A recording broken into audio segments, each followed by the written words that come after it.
In the beginning was the Word. What does that remind you of? The answer, of course, is Genesis 1:1. In the beginning, God created the heavens and the earth. Jesus is here immediately identified with the creation story and with the Creator God. Before anything else existed, Jesus was already there. Jesus' relationship to God the Father is explained in the second half of verse 1. It says, the Word was with God, and the Word was God. Two things are said about the Word that at first seem to be contradictory. How can the Logos be both with God and also be God at the same time? Suppose I say to you, I'm married, I live with my wife, but also, by the way, I am my wife. At that point, you might think I'm certainly strange and maybe schizophrenic. How can someone be with someone and also be that person? The answer is that the author is using the word God, which is the Greek word theos, in two different ways. First, Jesus is with God, the Father. They are two distinct persons who relate to each other as persons, God the Father and God the Son.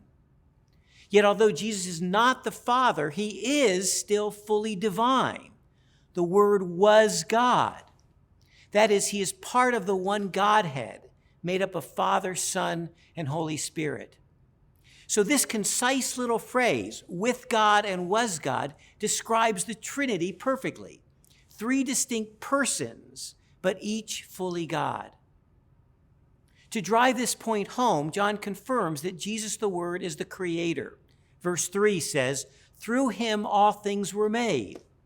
Jesus is the creator of everything. And creation imagery appears throughout the prologue. Verse 4, in him was life, and the life was the light of mankind. In Genesis 2:7, God breathed into human beings the breath of life.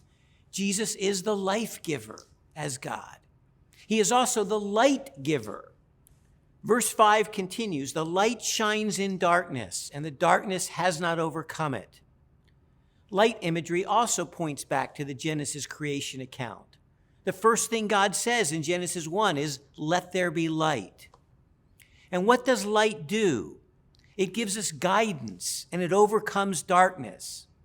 In John 8:12, Jesus will say, I am the light of the world. Whoever follows me will never walk in darkness, but will have the light of life.